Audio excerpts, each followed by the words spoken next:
Ce matin, on va parler de philanthropie. Et quand on parle de philanthropie, oui, c'est sûr, on va parler de revenus, mais on va aussi être à cheval sur l'événementiel. On va être obligé de parler de bénévoles. On va parler aussi de communication et de gouvernance. Vous allez voir, c'est donc un sujet qui est multiple. Et quand on parle de philanthropie, on ne peut pas isoler le tout du contexte. Puis le contexte actuellement, il n'est pas nécessairement facile. Même si la COVID, on commence à voir là, qu'on est vraiment sorti de là, donc le milieu philanthropique a repris son rythme peut-être différent, mais le rythme est repris. On voit aussi que le contexte, là, dans les prochains mois, prochaines années, on change 3 fois de gouvernement. Tu sais, le fédéral dans quelques semaines, le provincial en 2026, et vous avez peut-être eu des nouvelles par rapport aux annonces budgétaires d'il y a 2 semaines qui ne sont pas bonnes, là. Je ne sais pas si certains d'entre vous ont déjà commencé à voir les coupures arriver, mais il y avait entre autres un texte dans la presse ce matin, pas dans la presse, sur Radio-Canada, où on parlait de coupures de 5 organismes en entrepreneuriat, mais ça va, tous les secteurs, à part la culture et le tourisme, vont avoir des révisions de programme dans les prochaines semaines, mois. On voit aussi que ce qui se passe à l'autre bord de la frontière, donc notre ami aux cheveux de couleur douteuse, euh, fait des vagues un peu partout et ça va avoir des impacts sur, entre autres, tout le milieu corporatif et financier. Donc, pour les gens en philanthropie, ben, ça veut dire peut-être une diminution de dons et de commandites de la part des compagnies puis des individus aussi. Si on parle d'incertitude, ça affecte les portefeuilles puis ça affecte l'argent disponible aussi. On voit aussi d'un autre côté, depuis quelques mois, même la dernière année, on a vu beaucoup d'institutions scolaires puis muséales de faire des publications de dons records, là, de dizaines de millions. Puis on va parler un petit peu de cette mode, pas de mode, mais de cet aboutissement-là de plusieurs années d'investissement dans ces organisations-là.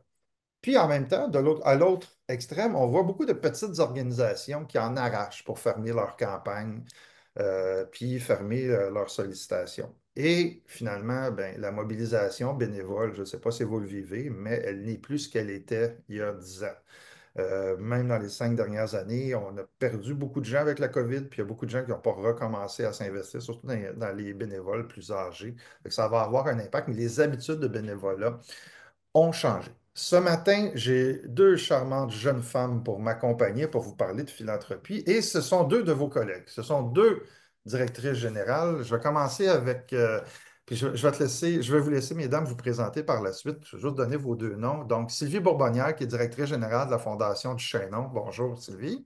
Bonjour Stéphane. Bonjour Et tout le monde.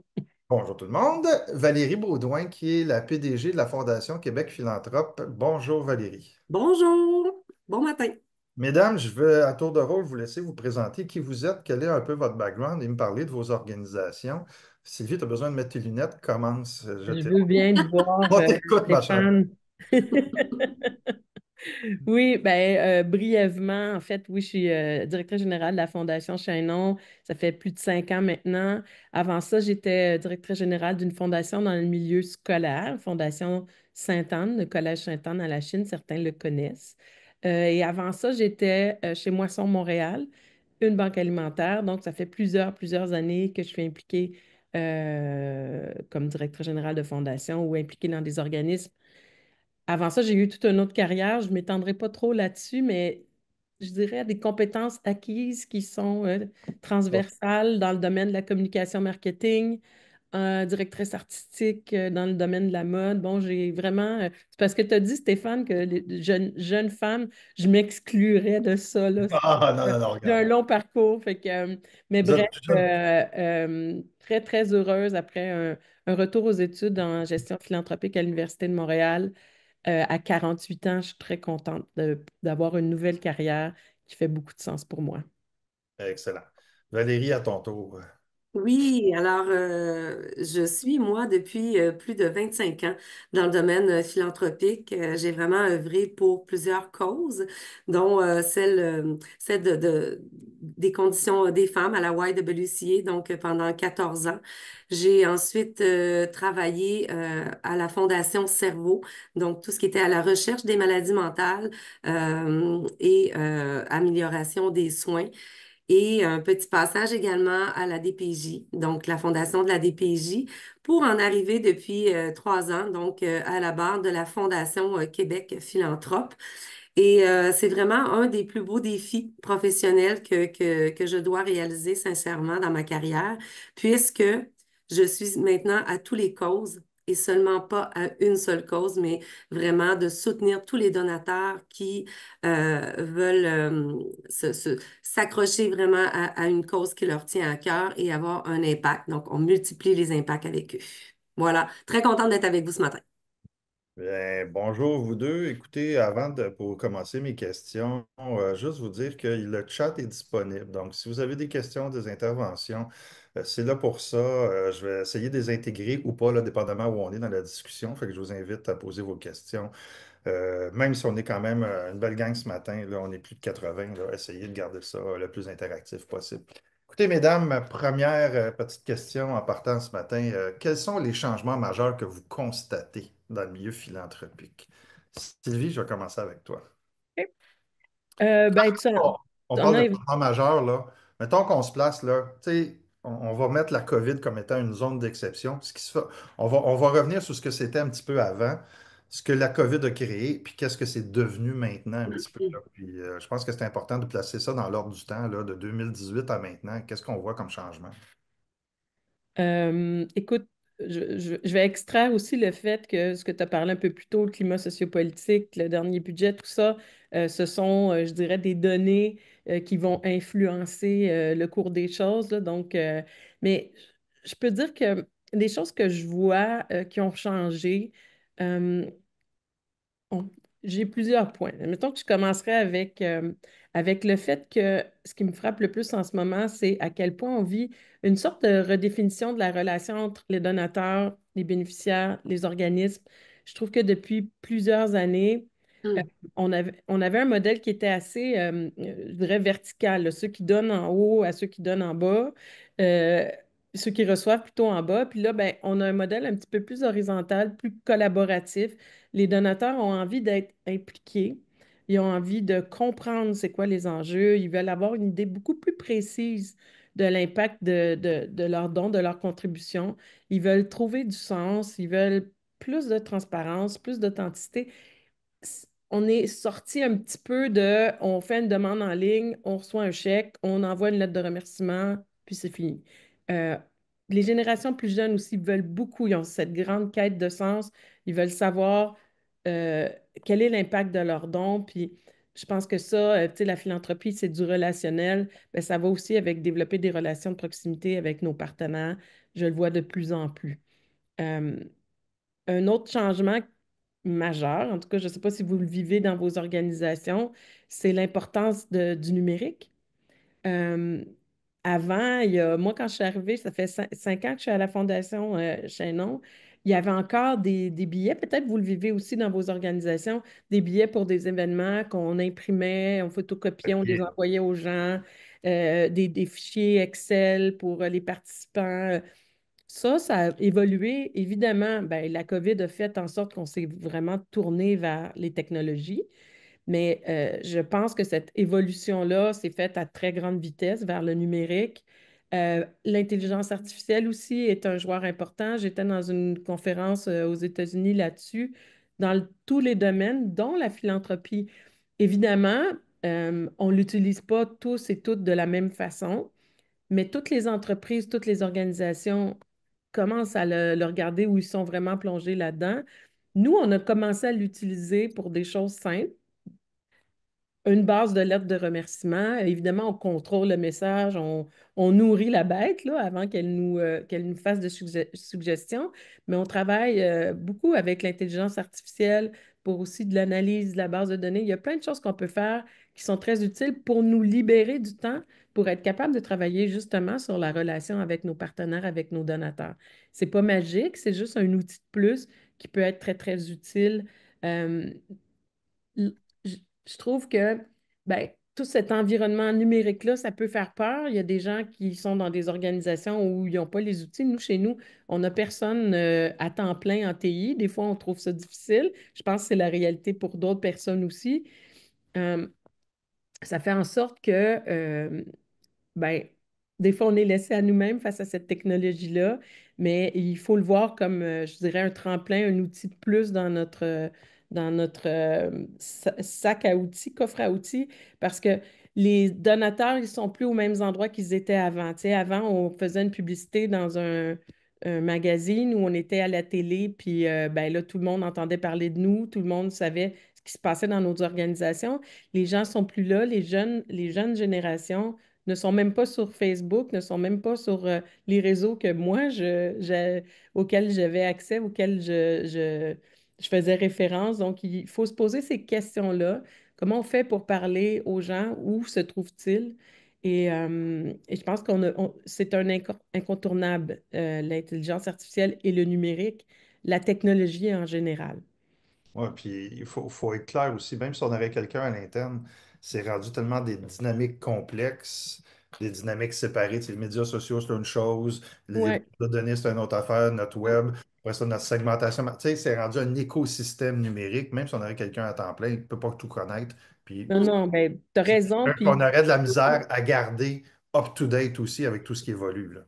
Mm. ça bouge très, très vite. Puis garder ce rythme-là, nous, on veut l'utiliser comme un outil pour parler à nos donateurs, mais est-ce qu'on a toutes ces connaissances-là à l'interne? Impossible, C'est un défi. C'est un défi. un défi. Mm. Puis il y a quelque chose, il y a quelque chose de majeur aussi que tu n'as pas nommé directement, mais que tu abordes par la bande un petit peu, Sylvie, puis c'est la loi 25 qui est atterrie dans nos plates-bandes, tu sais, on dit que la COVID a augmenté l'adhésion du numérique, mais la loi 25 vient d'obliger des bases de données beaucoup plus solides, puis des protocoles de données beaucoup plus solides aussi. Mhm. Valérie, à ton tour, un petit peu de me faire le constat là, des grandes tendances de changement que toi, tu as remarquées. Oui. Euh, Moi, je constate vraiment un vouloir de collaboration et de mutualisation. Et ça vraiment, moi, ça me réjouit. On vit des moments difficiles pendant la pandémie, bien sûr. Ensuite, là, on voit toute la volatilité de nos marchés, moi, qui m'affecte énormément. Donc, comme on vient de dire, donc, tout ce qui est entreprise, donc les gens vont être de plus en plus peut-être frileux à donner. En même temps, les donateurs ont conscience que si ça va moins bien, quelle que soit la cause, ils savent que les besoins vont être de plus en plus à la hausse dans la communauté. Donc, il y a pour certains qui vont être frileux, mais pour d'autres qui vont avoir une envie encore plus grande de s'investir au sein de sa communauté. Et ça, moi, je l'ai vu pendant la pandémie, puis je vais la voir aussi probablement dans l'année qui s'en vient.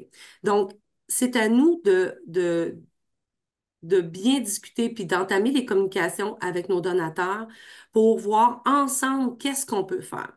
Donc, quand je parle de mutualisation et de collaboration, qui pour moi est l'avenue vraiment au niveau de la Mm. philanthropie, si tout le monde continue à travailler puis à tirer la couverte de chacun de son côté, à mon avis, on s'en va dans le mur.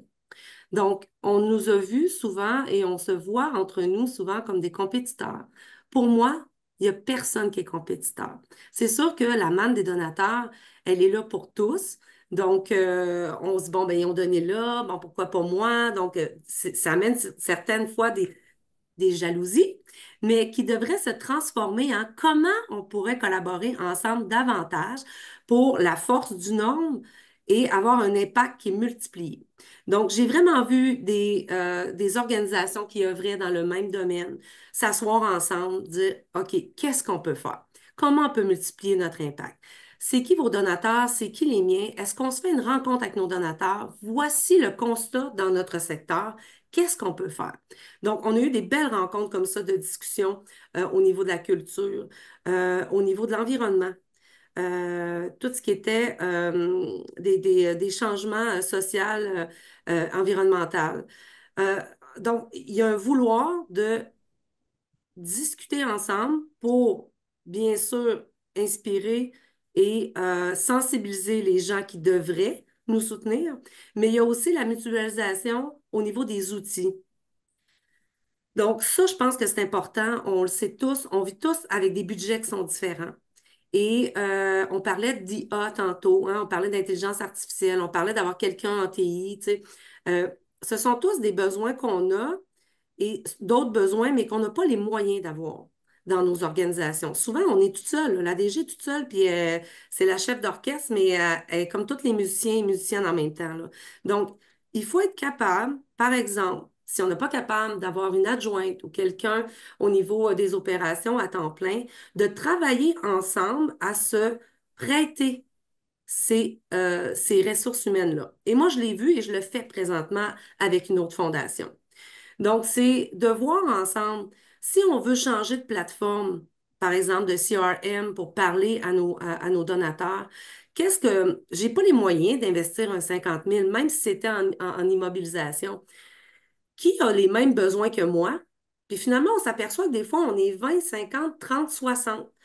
J'ai fait une rencontre dernièrement où j'ai invité pour une nouvelle plateforme qui est le Salesforce pour le Grand Meeting, tout ce qui est fundraising. Puis écoute, on était 60 à avoir cette même. Puis tout le monde avait la même main. Levée, à se dire, ça fonctionne pas, j'ai des irritants, on travaille, on n'est pas optimal. Donc, c'est de prendre ces moments-là pour jaser ensemble, puis comment on peut mieux avancer, puis comment sensibiliser davantage nos donateurs. Deuxième chose, moi, que j'ai remarqué, puis ça aussi, ça me fait plaisir de le voir, puis j'essaie vraiment de continuer à creuser avec eux, c'est de la diversité de recherche de nos revenus. Tu sais, pendant longtemps, là, puis les gens ont un regard aussi différent, puis il faut continuer à se positionner puis montrer qu'on est différent. Un OSBL, là, on n'est pas des quêteux professionnels, hein? Ah, ça m'horripile, cette phrase, on l'entend encore trop souvent. Euh, Il y a des mots comme ça qu'on n'a pas le droit ah, de dire chez nous. Moi, le mot je vais m'en vais quêter, ça n'existe pas. Et non, je vais chercher des sous non plus, je l'exclus du vocabulaire. Des non, fonds, de l'argent, de la collaboration, du financement. Des sous, pour exactement. moi, ça fait le petit change dans nos poches. Oui. Là, j'en vois Donc, plusieurs réagir avec leur non-verbal dans les petites donc, cases, là. Donc, les gens nous voient comme toujours accrochés, je dis ça souvent, à la mamelle gouvernementale. Et donc, on le sait que l'argent ne sera pas au rendez-vous. On coupe partout, hein? Donc, il faut être capable d'innover, puis de faire des campagnes ensemble et de vraiment aller voir tout ce qui est disponible sur le marché. Je ne sais pas si vous avez eu vent dernièrement de la campagne chez TAC, qui est une entreprise de réinsertion. Économie sociale, Oui, mais voilà, on parle de ça des obligations communautaires de 5 millions. exactement. Donc, Là, on oui, est dans un produit qui est un produit de la dette. On sort de la philanthropie, par contre. Oui, oui, puis non. Parce que de plus en plus, on n'a pas le choix d'aller vers d'autres produits comme ça, à mon avis. Donc, les obligations communautaires, je vous invite quand même à aller lire. C'est différent. Vous pouvez le faire différent, innover, pensez à le créer pour vous. Nos donateurs, là, ils aiment ça. Ils aiment ça quand on réfléchit avec eux autres et qu'on crée avec eux autres. Donc, les obligations d'impact, les fonds communautaires, travailler ensemble avec des plus gros, des plus petits. Mais collaboration, mutualisation et divertissement. Divertissement, oui. Attention. C'est correct, Valérie, tu peux prendre une gorgée de café. De nos sources de revenus. Euh, c'est sûr Mais que si plus tu tard, permets, si tu permets, oui, Valérie, je veux juste aller un petit peu plus loin sur ce que tu viens oui, de dire. Je mets à l'écran l'écosystème financier des OBNL. Donc oui. ça, c'est une cartographie que j'ai développée parce que j'ai une Wow. formation en financement. Ce que je veux que vous sachiez, c'est que des sources de revenus différentes, il y en a. L'argent, elle est là. Il faut juste se structurer pour aller la chercher. On va aborder le temps de la gouvernance tantôt. Et Ouais. dans ce que je vois dans mon quotidien, le premier obstacle, c'est souvent un obstacle de gouvernance. Hum, hum. Il reste souvent aussi un obstacle d'éducation. Vous ne savez pas que ces sources de revenus-là existent. C'est un peu ce qu'on fait chez nous, de la formation beaucoup, de l'information aussi, puis de l'inspiration. Fait que je vous invite, oui, je vais le vendre ma salade pendant 30 secondes, mais à date, tous ceux qui ont suivi des formations, soit en financement, en gouvernance, ou même en membership ou des choses comme ça qui affectent les revenus, Ouais, ça, tu sais, ça a toujours été un investissement. Parce que il s'agit d'être mis au courant qu'il existe une forme de financement qu'on n'a jamais tenté. On la tente, on va chercher quelques milliers de dollars, puis oups, on est rentré dans notre argent d'investissement ouais. de formation assez rapidement. Tu Mm. Hum. parlais d'obligations communautaires, qui est le projet de TAC, mais c'est quand même, les obligations communautaires, c'est quand même un produit qu'on a depuis une dizaine d'années de Ouais, disponible. C'est quand même drôle, là. Mais il y a aussi beaucoup d'autres éléments qui sont à considérer, qui se rapprochent aussi ouais, de sources de sources de revenus. Premièrement, il y a un changement de langage. Ça, je pense que c'est important. Tu as ouvert la porte, Valérie, puis je pense que c'est important qu'avec vos conseils d'administration et vos équipes, vous arrêtiez de parler de financement puis parler de revenus. voilà, c'est Ça important, va. ça. Oui, merci. Ça, c'est important de placer la conversation au niveau des revenus et d'être capable aussi de... Puis il y a une autre notion financière qui est hyper, hyper importante, c'est celle de la notion d'investissement. Mm. Tantôt, j'ai parlé des grands dons qu'on voyait dans les écoles et les musées, là, les 10, 20, 30, Oui. 40, même 100, je pense que c'était 111 millions au Musée de Beaux-Arts de Québec, là, tu sais.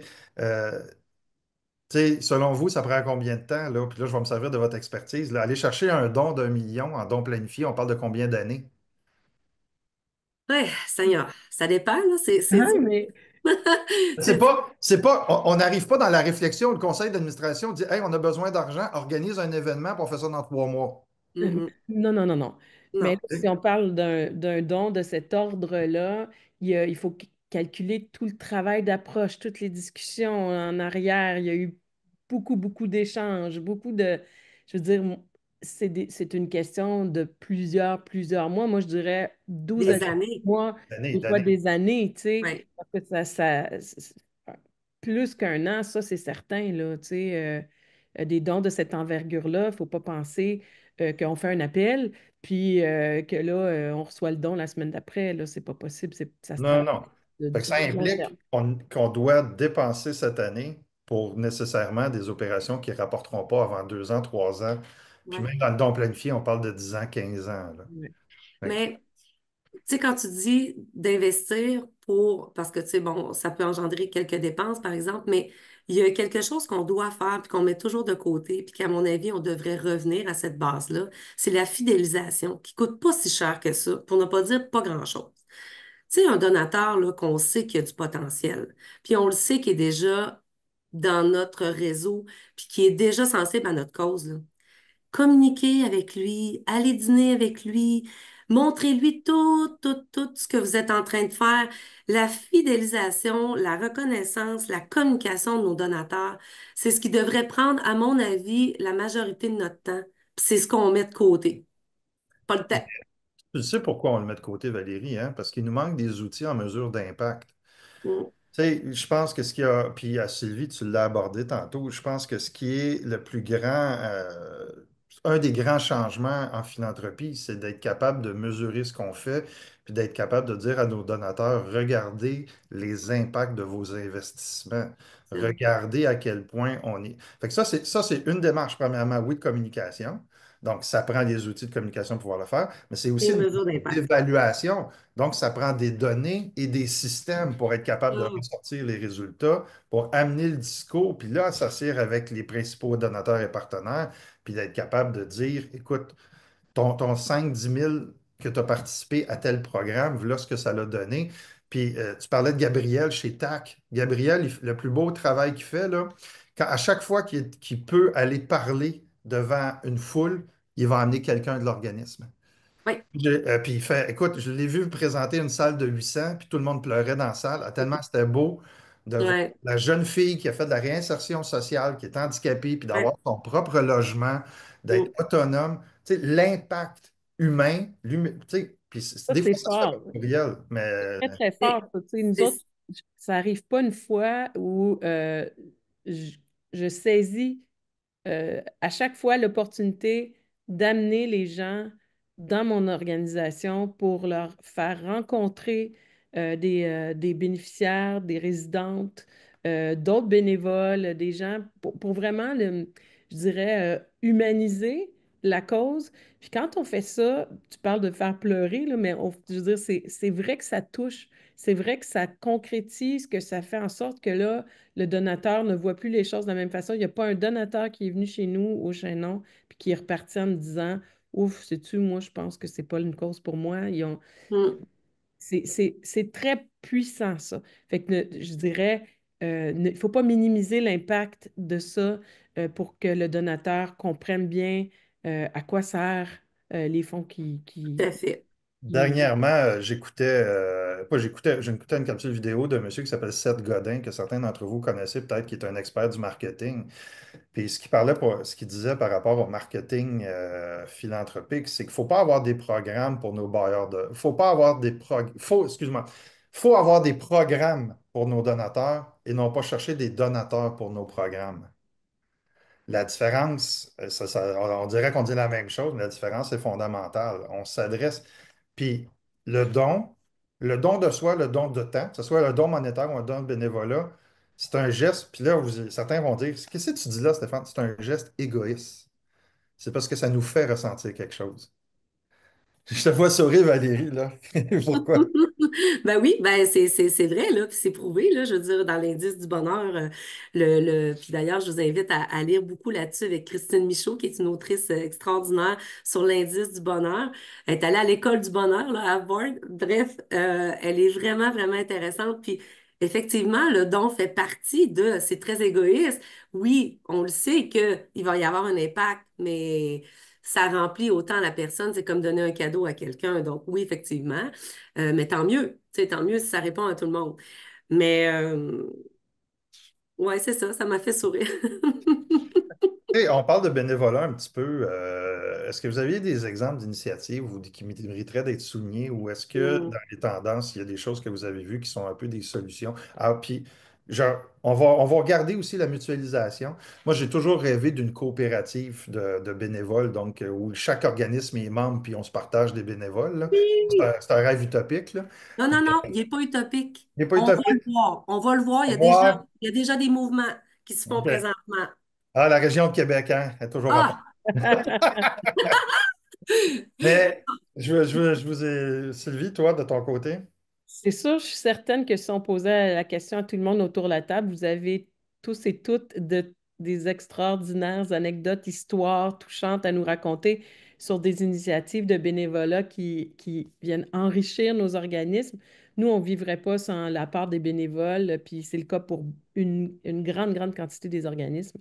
Euh, Ça part moi, je trouve beau du petit geste au geste grandiose, là. Tu sais, j'ai vu chez nous des dames âgées se regrouper pour tricoter des foulards pour des résidentes, puis emballer ça dans un beau petit papier de soie, mettre un petit mot personnalisé. Je veux dire, c'est des gestes très simples qui me touchent profondément, puis qui touchent nos résidentes, mais en même temps, euh, la mobilisation, tu sais, chez nous, on fait beaucoup d'activités de consolidation d'équipe, donc on mobilise euh, des bénévoles corporatifs à venir découvrir la cause, mais venir donner de leur temps. Puis je pense que ça, euh, Mm. c'est aussi une belle façon d'entrer en contact avec les gens. C'est une porte d'entrée pour la connaissance, la reconnaissance de notre organisation. Je pense qu'il ne faut pas négliger cet apport-là. Euh, moi, j'ai beaucoup, beaucoup de respect pour le bénévolat. Tu sais, j'en ai plein de petites histoires de gens qui se sont regroupés, qui ont décidé d'aller chez Costco, faire des paniers de Noël ensemble pour venir les distribuer à nos résidentes, servir le café. J'ai même une fondation familiale qui sont venus, ça, je trouve ça toujours beau, sont venus avec plusieurs générations, c'est-à-dire des enfants, les parents, les grands-parents. Et pour bien comprendre, moi, j'avais développé une relation avec cette fondation familiale-là pour bien comprendre l'impact du don. Ils sont venus euh, en groupe comme ça, puis on avait organisé, ils servaient les repas à nos résidentes, les enfants étaient ravis, tout le monde se sont mêlés avec nos résidentes, ont discuté avec elles. C'était très fort et pour nos résidentes de voir l'implication bénévole de cette famille de donateurs-là et aussi pour les donateurs qui pouvaient très concrètement on parle d'impact, là, très concrètement, mieux connaître, embrasser la cause, puis après, sont avec nous pour toujours, là, tu sais, pour Mm. je trouve ça beau, je trouve que c'est le plus beau cadeau qu'on peut laisser aux jeunes générations, cette idée de la collectivité, cette idée de travailler ensemble au bien commun, au bien-être commun, de se soucier de l'autre. on est beaucoup dans notre bulle, dans notre univers. Le moi est très fort, mais de travailler à ouvrir sur la réalité de l'autre, sur ce qui se passe ailleurs, je trouve que ça a un impact incroyable, incroyable. Puis je saluerais aussi au passage le bénévolat de compétences. On a aussi là beaucoup de gens qui nous aident, qui nous soutiennent de belles façons, de toutes sortes de manières, traduction, comptabilité, archivage, plein de choses. Puis là, on parle de sauver sur nos frais comme organisation. Il y a des gens même qui viennent de prendre leur retraite, qui ont du temps à donner. Ça, je trouve que c'est très, très précieux. Euh, donc, nos conseils d'administration aussi, qui sont des bénévoles, qui donnent énormément de leur temps, de leur expertise. Je pense que la beauté du bénévolat, c'est dans je dirais, la profondeur des connexions humaines que ça génère. Puis, c'est vraiment pour moi une richesse pour les organisations. Fait que Ben, je sais, je ouvrons, vous ai toutes fait penser à un beau moment que vous avez vécu avec des bénévoles. Je suis certaine, vous en avez tout plein. écoute, le temps file rapidement, il nous reste 20 minutes. Hum, Valérie, avec c'est tout bien, on on n'a va jamais assez peut-être de faire un temps. petit peu ce que Sylvie a dit, puis je veux qu'on parle de gouvernance philanthropique. Oui. Tu as parlé des CA, puis c'est drôle, on parle de bénévolat, mais d'un autre côté, tu sais, la tendance qu'on a toujours eue d'avoir des gens sur des CA qui avaient des gros réseaux de contacts, puis qu'au bout de la ligne, on se rend compte que ce qui fait la différence, c'est pas tant les réseaux de contacts que l'équipe qui va faire les suivis, puis qui va prendre cette pépinière-là, puis qui va la faire croître, là. Donc, qu'est-ce que tu vois comme changement ou adaptation pour la gouvernance des organisations qui sont dans le milieu philanthropique? Moi, je te dirais, tout d'abord, la gouvernance, c'est la fondation de notre organisation. Sérieusement, euh, il faut avoir une structure de gouvernance forte qui est agile, mais qui est bien structurée. Ce que je veux dire par là, c'est que si on a beau faire toutes sortes de belles choses, avoir une belle image, démontrer l'impact de notre clientèle, mettre de l'avant nos bénévoles, des histoires incroyables avec nos donateurs, si on n'a pas une structure de gouvernance adéquate avec notre organisation, à tout moment, on peut perdre la notoriété et l'image qu'on a. Donc, je pense qu'il faut se pencher davantage sur nos règlements, toute la structure décisionnelle, aller chercher les bonnes personnes, donc avoir une procédure d'administration, une procédure de sélection, en fait, de nos membres administrateurs et tout le maintien aussi légal qu'on doit aussi avoir pour nos ordres du jour, les comptes rendus, donc se référer souvent à nos lettres patentes. Est-ce qu'on est vraiment dans la mission? Donc, il y a une structure là de gouvernance qui, à mon avis, doit être mis au cœur de notre mission. Si on n'a pas ça, là, à un moment donné, il va arriver quelque chose où il y a une décision qui ne sera pas en lien avec les règlements ou qui, tu sais, je trouve que c'est un gros risque Non, là, que de ne pas travailler sur sa gouvernance. Mais il faut qu'elle soit agile. Il faut on qu'elle vient soit de agile. voir, Parce là, que on a eu droit dans les derniers mois à un gros scandale du côté des fondations en pédiatrie sociale où un organisme a éclaboussé toutes les autres là, Ouais, à cause d'un exact. problème de harcèlement psychologique. Fait que, tu sais, il y a des fois dans notre gouvernance, on peut affecter un secteur au complet au niveau de la réputation, puis ça vient vite, là, ce genre Puis je reviens encore sur, oui, la formation aussi, là, parce qu'il n'y a personne qui explique à quelqu'un qui arrive sur un CA Exact. comment ça devrait fonctionner, puis c'est quoi ses Exact. responsabilités, là. Je pense que Ouais. c'est important. Mais Ben, au-delà, c'est euh, très important, c'est crucial, puis il faut absolument le faire, ça. Nous, on met en place des auto-évaluations de nos administrateurs. Ça aussi, c'est On, important. on s'occupe on veut pas avoir des gens qui voient le fait de joindre un CA d'organisme comme que ce soit joli sur leur CV, là. Tu sais, on veut des gens qui sont vraiment impliqués, qui sont capables de se remettre en question s'ils n'ont pas, ils ont pas le temps et l'énergie à consacrer. puis un peu, qui soient pas juste un peu, ils sont pas là pour les opérations, ils sont là pour la gouvernance. Donc, je pense que c'est important de se structurer. Valérie a complètement raison. Tu sais, il faut il faut que nos conseils d'administration soient outillés, structurés. Puis je sais que vous donnez des Ben, outils aussi de votre Oui, côté pour même, permettre. oui, on a une offre de formation, mais ceux qui sont dans moi, c'est ce que je fais la gouvernance depuis plusieurs années. Et il y a deux pratiques vraiment qui sont en train de changer beaucoup de choses. La première pratique, c'est le processus d'accueil. Donc, à quel point, quand ils partent, quand ils s'assiedent au premier CA, à quel point ils sont préparés. Donc, il y a tout un processus à mettre en place.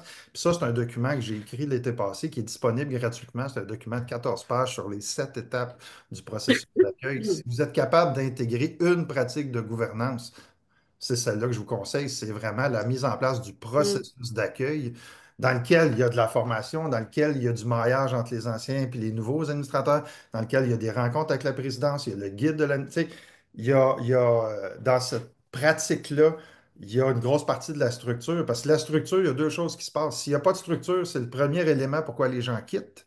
Mhm. C'est le premier élément qui va affecter la réputation et par la bande, les dons. C'est drôle à dire, là. oui, C'est au niveau de la réputation, puis au niveau de la notoriété, ça va être quelque chose qui va affecter. euh, ça va être plus important d'avoir une bonne gouvernance que d'avoir des gros noms sur votre CA où on pense que ça prend absolument des vedettes pour aller chercher des fonds, tout à quand en fait. réalité, c'est pas la job d'un conseil d'administration d'avoir des vedettes, là. C'est d'assurer la gouvernance d'un organisme, là. Je suis Ouais. d'ailleurs curieux, la grève des postes, ça a-tu affecté vos organismes, vous? Ben, Non, pas pour moi. Pas pour quoi? toi, Sylvie? Non, mais non. Ben, oui, un peu. Au début, ça a fait un petit vent de panique, évidemment. Quand on a entendu parler de cette grève-là, on s'est rapidement, je dirais, retourné de bord pour être capable de communiquer avec nos donateurs. On s'en est servi plutôt comme une opportunité. Communiquer avec nos donateurs, envoyer plein de trucs sur les réseaux sociaux en espérant que quelqu'un, même si on était dans une grosse phase de publi-postage, puis les gens sont habitués de recevoir des trucs papier, là. Euh, Ou même des bas. On a fait beaucoup de blagues avec ça, là, mais il y a eu pendant un certain temps, je me rappelle d'avoir vu des articles dans les médias traditionnels où on parlait de tout ce qui était item promotionnel envoyé par Ah la oui. là. On en ouais. reçoit encore, hein, des bas. Moi, dernièrement, Ben, j'en ai encore reçu. Eh ben, moi, je suis pas chanceuse, j'en ai pas eu, mais et on se fait tout un autre c'est pas débat. sur les bonnes listes, Sylvie, c'est tout. Ça, c'est pas ces bonnes listes. Mais au bout du compte, ça a été plutôt comme une opportunité. Puis notre publipostage a très, très bien fait. Mais ça a donné des maux de tête, des sueurs froides, je peux te dire. Ouais. Moi, je suis curieux aussi de vous entendre, là. La philanthropie, ça s'est professionnalisé. Considérant le fait qu'il faut travailler dans des cadres juridiques plus sévères, un code d'éthique aussi qui est assez particulier, et que c'est des démarches de plus en plus sur le long terme et des démarches technologiques. Faire de la philanthropie avec des bénévoles uniquement, donc mettons une organisation qui n'a pas d'employés, c'est rendu presque impossible. Ou du moins, on faut être réaliste sur nos attentes. Ça sera pas, C'est ça. on n'ira pas chercher un 50 000 cette année avec de la philanthropie de ce genre-là, je pense.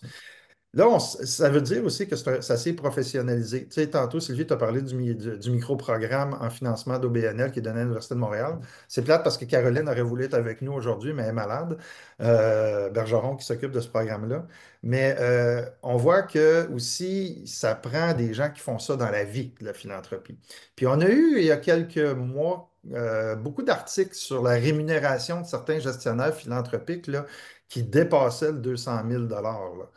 Je le sais que ce n'est pas votre compte, votre cas, mesdames, là, mais quand on parle de bien rémunéré dans le milieu philanthropique, vous en pensez quoi? Puis quelle serait la discussion qu'il faut avoir avec le conseil d'administration par rapport à la professionnalisation? Valérie, vas-y.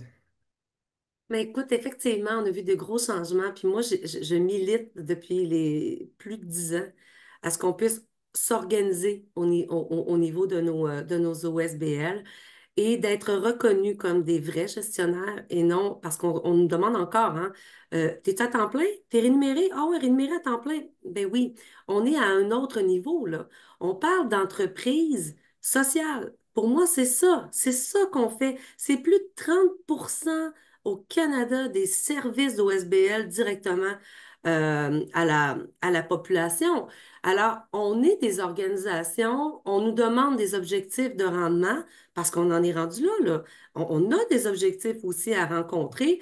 On a toute une stratégie à mettre en place avec des professionnels. Donc, si on n'est pas capable de garder notre monde, puis Dieu sait que c'est un monde où on s'arrache, hein? Nos experts, ça bouge beaucoup. Il faut être capable de les payer puis d'avoir une rétention de nos employés. Plus on va avoir une équipe qui est stable, plus on va pouvoir travailler sur des détails, puis aller de l'avant, puis aller au-delà de. Donc, moi, je suis d'avis que, il faut continuer à se structurer, se former, puis de revendiquer que oui, on a le droit à des salaires comme gestionnaire, puis qu'un expert en fonds de dotation ou en don planifié, c'est un expert comme autant un planificateur financier. Écoute, il Ben, faut avoir des conditions.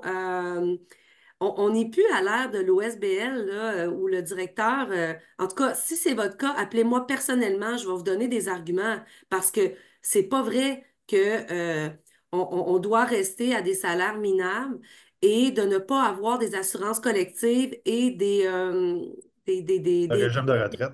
des REER collectifs. On est capable de s'organiser ensemble puis de l'avoir, puis il y a déjà des organisations qui le font et qui l'offrent.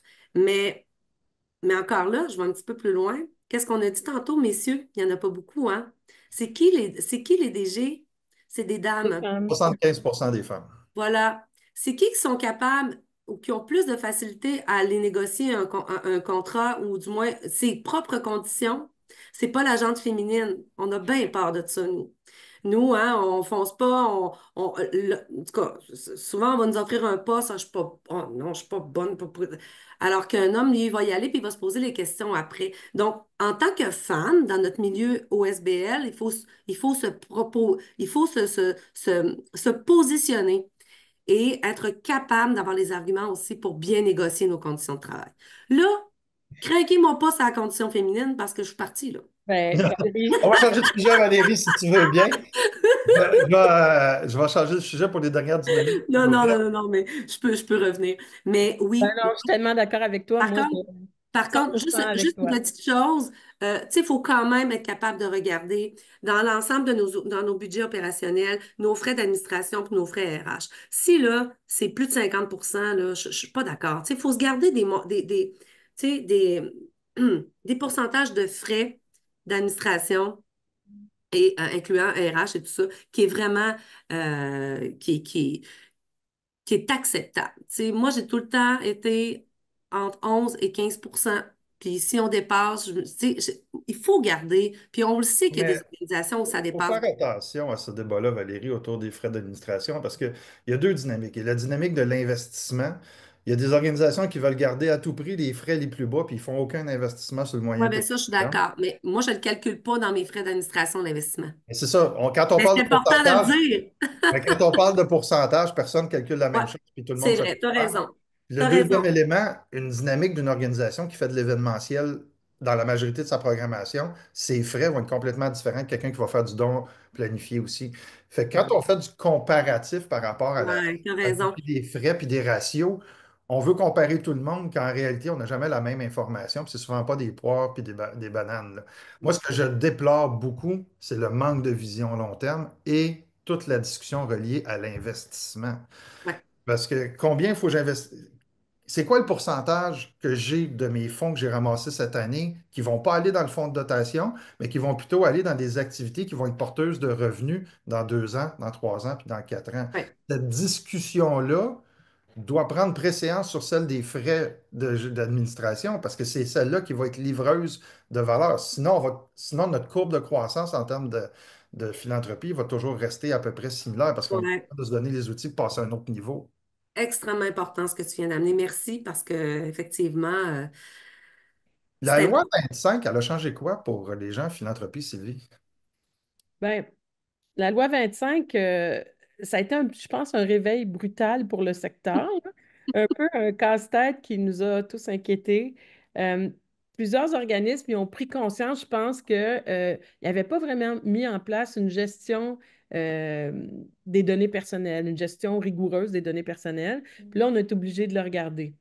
Il y avait, je l'ai dit tantôt, hein, des fichiers Excel qui traînaient, des formulaires, des informations un peu partout, papier, des envois courriels, des campagnes, des campagnes numériques sans consentement. Tu sais, il y a toutes sortes de choses euh, qui étaient là, qui existaient. Puis là, ben, on a été forcés tous en même temps à se questionner là-dessus. Donc, je pense que ça nous a fait revoir tout le monde dans un délai quand même assez court. Trois Euh, ans. ben, 3 ans, mais 3 ans sur une longue histoire là, de papier puis de fichiers Excel. Là. On C'est est ça. obligé de revoir de fond en comble toutes nos pratiques. Puis, je pense qu'au bout du compte, ça nous a permis moi, j'aime ça tourner les choses en opportunité. Ça nous a permis de se questionner sur nos pratiques. Ça nous a aussi permis d'améliorer la relation de confiance avec nos donateurs puis nos partenaires en leur montrant que leur vie privée, on prenait ça au sérieux. On gérait les informations avec rigueur. Je pense que ça, c'était important.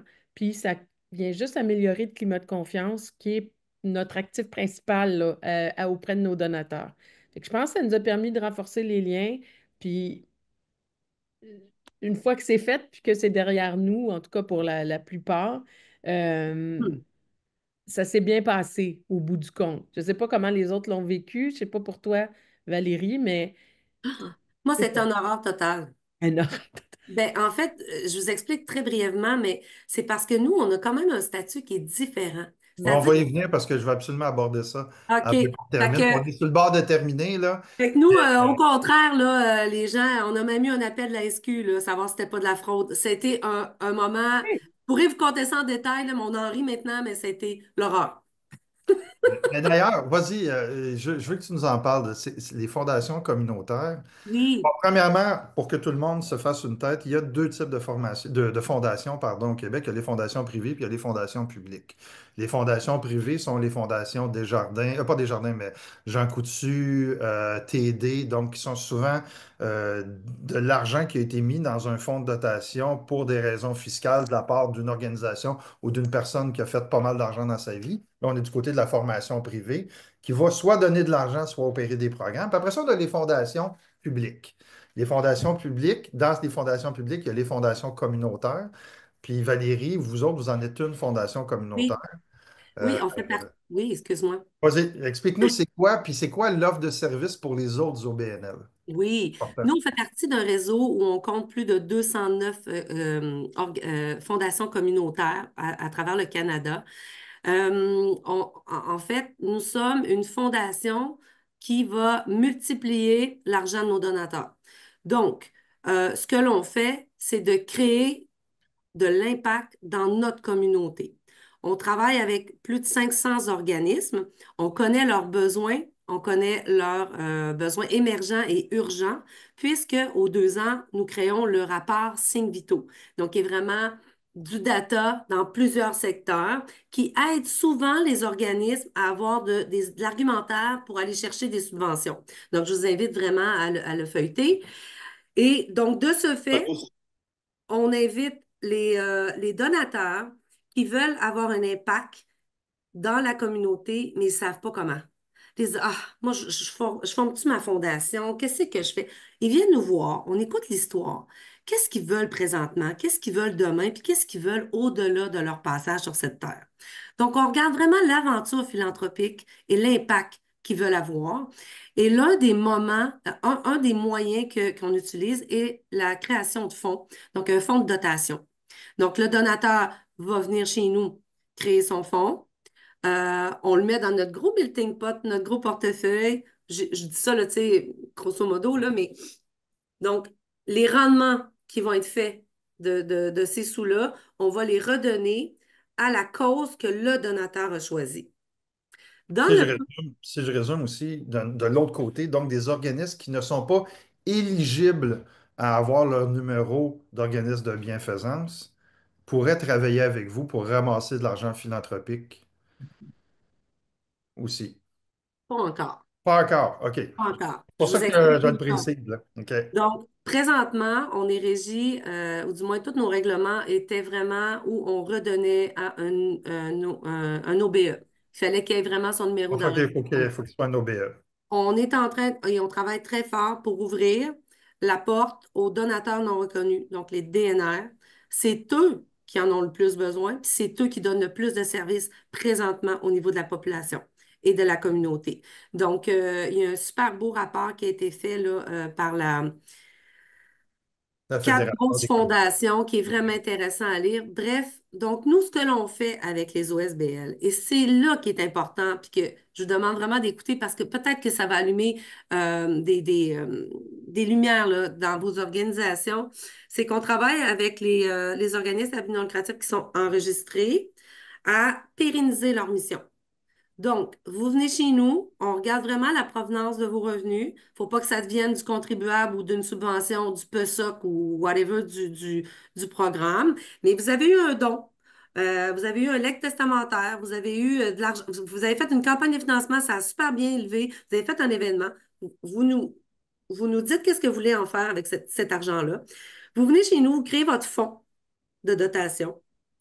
Et dans ce fonds-là, donc, là, attention, cet argent-là nous est transféré, donc nous appartient. Vous avez un reçu, bref, mais c'est qu'à chaque année que le rendement va être disponible, vous décidez en tant que donateur à qui vous le redonnez.